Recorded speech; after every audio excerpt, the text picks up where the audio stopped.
Assalamualaikum warahmatullahi wabarakatuh. Perkenalkan, nama saya Niken Melinda Putri dari kelas 12 MIPA 1.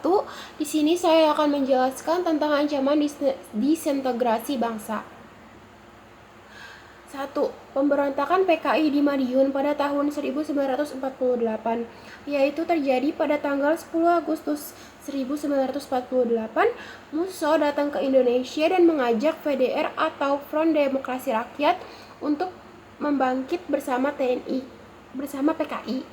Lalu PKI dibawa kendali Musso. Dalam keterlibatannya, pemberontakan Madiun tersebut disebut sebagai ilegal karena rencananya tidak disepakati oleh tokoh-tokoh sentral lainnya. Lalu pemberontakan PKI di Madiun pada tahun 1948 menyebabkan tewasnya R.M. Suryo selaku Gubernur Jawa Timur dan Dr. Muwardi serta beberapa petugas kepolisian dan tokoh agama untuk menghadapi pemberontakan tersebut.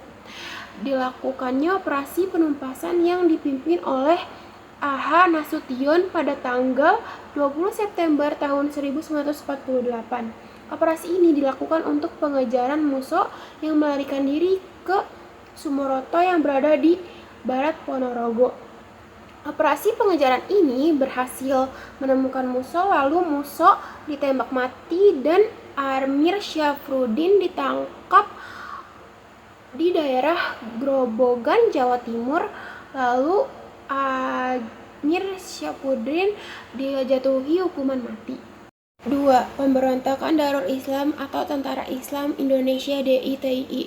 Peristiwa pemberontakan DITII dilatar belakangi oleh ketidakpuasan Kartosoewirjo terhadap kemerdekaan Indonesia yang dibayang-bayangi oleh kedatangan Belanda yang ingin merebut kekuasaannya kembali, yaitu pada tanggal 7 Januari 1948 diadakannya perundingan Renville antara pihak Indonesia dengan Belanda yang menimbulkan masalah baru. Ketidakpuasannya Kartosoewirjo akhirnya mencapai puncaknya akibat tidak tahu perkembangan yang terjadi. Karena itu, Kartosoewirjo memproklamasikan berdirinya NII atau Negara Islam Indonesia yang dikumandangkan di Cisayong, Tasikmalaya, Jawa Barat pada tanggal 7 Agustus 1949. Lalu Kartosoewirjo telah memantapkan langkahnya untuk mengklaim seluruh wilayah Indonesia sebagai kekuatan NII. Lalu pada tanggal 4 Juni 1962, operasi Pagar Betis yang dilancarkan oleh militer Indonesia berhasil menangkap para anggota DITII beserta jajaran petingginya. Mereka ditangkap termasuk sang Imam Kartosoewirjo, yaitu karena berdasarkan keputusan pengadilan Mahkamah Darurat Perang atau Mahatper pada tanggal 16 Agustus 1962, Kartosoewirjo dijatuhi hukuman mati karena telah memberontak terhadap pemerintah Indonesia. Lalu pada tanggal 5 September 1962, Kartosoewirjo dibawa ke salah satu pulau di Kepulauan Seribu di dekat Teluk Jakarta. Ia dieksekusi setelah sehari sebelumnya dikabulkan permintaannya terakhir untuk bertemu keluarganya, yaitu pada pukul 05.50 WIB. Kartosoewirjo dihukum mati dan itulah akhir perlawanan DITII di Jawa Barat. Lalu selanjutnya ada gerakan DITII Daud Bereh. Gerakan ini bertujuan untuk menjadikan Republik Indonesia sebagai sebuah negara yang menerapkan dasar agama Islam sebagai negara. Dalam proklamasinya tertulis bahwa hukum yang berlaku di negara Islam Indonesia adalah hukum Islam, atau lebih jelasnya lagi, di dalam undang-undang tertulis bahwa negara berdasarkan Islam dan hukum tertinggi adalah Al-Quran dan hadis. Setelah Sukarmaji ditangkap oleh TNI dan dieksekusi pada tahun 1962.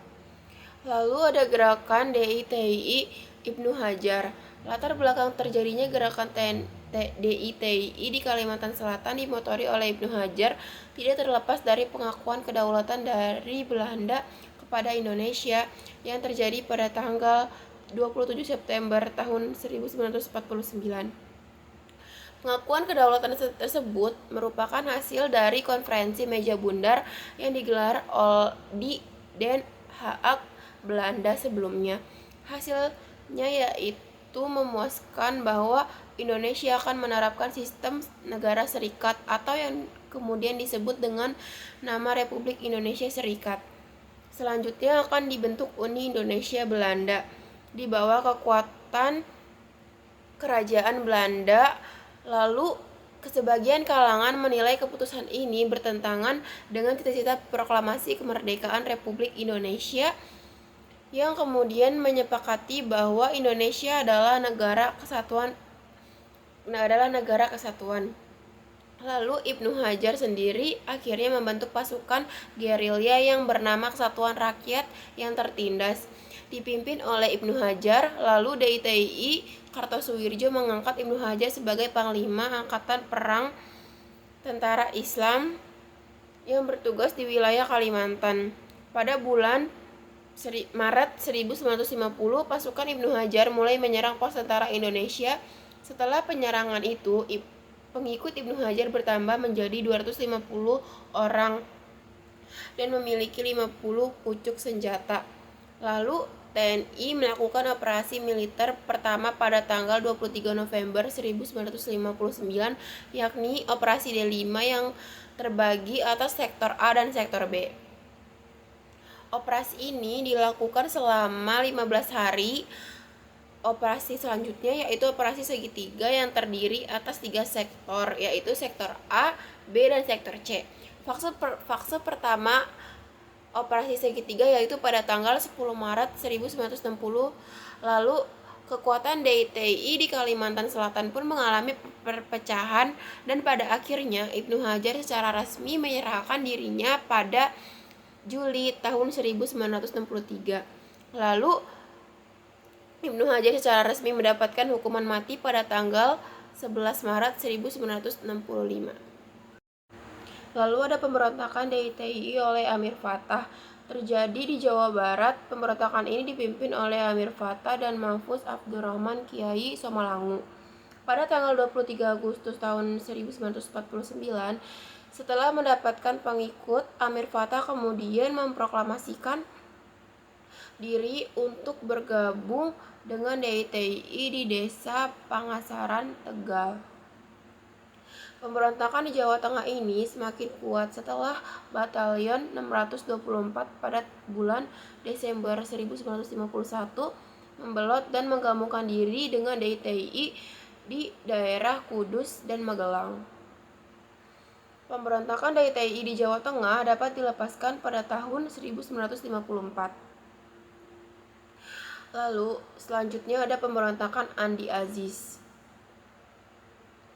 yaitu Andi Aziz menuntut agar para pasukan APRIS bekas KNIL yang bertanggung jawab atas keamanan di daerah NIT. Waktu itu ia sangat menentang dan menghalangi masuknya pasukan APRIS dari TNI yang dipimpin oleh Mayor Worang. Menurutnya, negara Indonesia Timur harus tetap dipertahankan.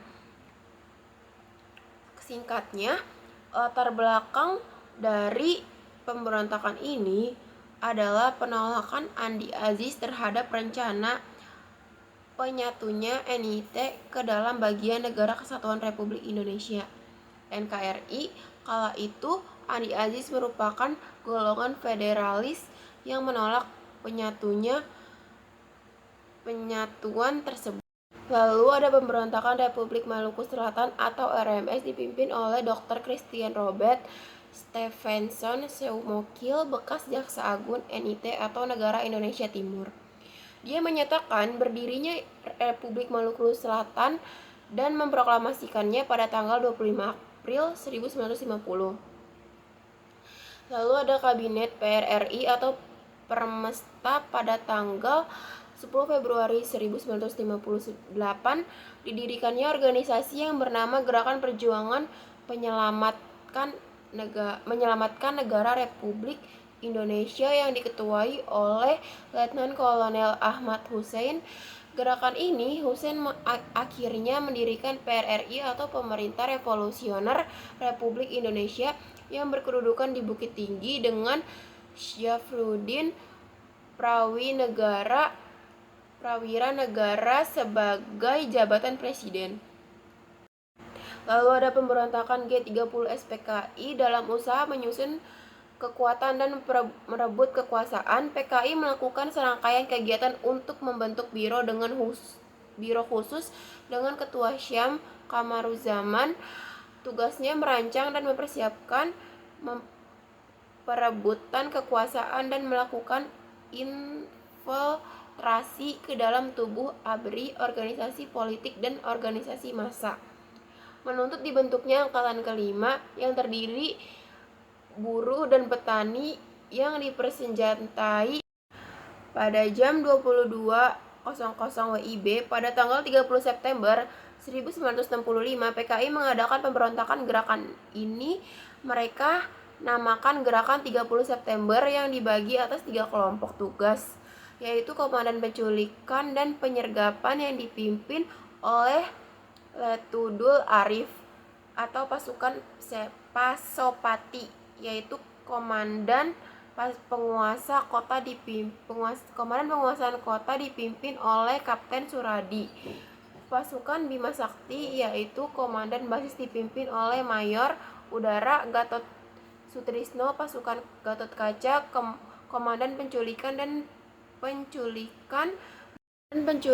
berhasil menculik dan membawa ke lubang buaya, yaitu Jenderal Nasution, Letjen Ayani, Maijen Suprapto, Maijen S. Parman, Brigjen Sutoyo, Maijen MT Haryono, dan DI Panjaitan. Jenderal Nasution dapat meloloskan diri, akan tetapi ajudannya Letuperate Tendean menjadi korban keganasan PKI. Komando Penguasaan Kota mengadakan kegiatan militer basis menunggu di lubang buaya dengan tugas mengendalikan operasi sambil mengordinir para pemuda rakyat dan Gerwani dalam melakukan investigasi terhadap para perwira TNI Angkatan Darat yang berhasil dibawa hidup-hidup oleh pasukan Pasopati. Lalu ada beberapa tokoh nasional dan daerah dalam mempertahankan keutuhan NKRI, yaitu tokoh nasional ada Jenderal Sudirman, Jenderal Slamet Riyadi, dan Jenderal Abdul Haris Nasution. Tokoh perjuangan di daerah ada Sri Sultan Hamengkubuwono IX atau IX, dan ada Sultan Syarif Kasim II, ada Frans Kaiseipo dan Sila Papare dan Martin Inday. Sekian dari penjelasan saya. Wassalamualaikum warahmatullahi wabarakatuh.